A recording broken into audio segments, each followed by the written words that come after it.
आज 3 जुलै रोजी अकोल्यातील गोरक्षण रोडवरील चैतन्य कॉलनीमध्ये एक पूर्ण वाढ झालेला विषारी घोणस म्हणजेच परट जातीचा साप दिसून आल्याने मोठी खळबळ उडाली. हा साप एका मोठ्या उंदराला खात असताना आढळला. हे दृश्य अधिकच थरारक होते. सुरुवातीला अनेकांनी याला अजगर समजून बघायला गर्दी केली होती, कारण त्याची लांबी आणि जाडी लक्षणीय होती. याची माहिती मिळताच महेश गावंडे यांनी तातडीने सर्पमित्र आणि मानद वन्यजीव रक्षक बाळ काळणे यांना बोलविले. बाळ काळणे यांनी त्वरित घटनास्थळी धाव घेतली आणि अत्यंत कौशल्याने या सापाला पकडले व बरणीत सुरक्षित ठेवले. सर्पमित्र बाळ काळणे यांच्या माहितीनुसार घोणस हा भारतातील सर्वात घातक आणि धोकादायक सापांपैकी एक आहे.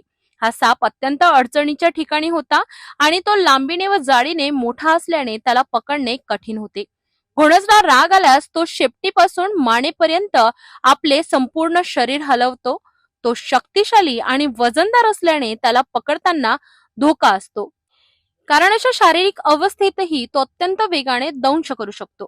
विषारी घोणसचे दात सुमारे 1 इंच लांब आणि लवचिक असतात, ज्यामुळे त्याचा दंश सहसा चुकत नाही.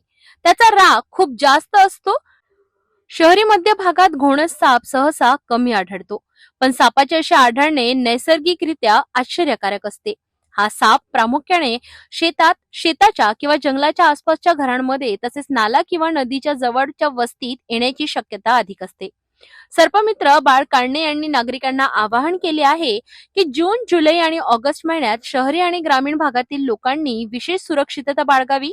कुकरच्या शिट्टीप्रमाणे आवाज काढणाऱ्या या सापांपासून लोकांनी दक्ष राहावे.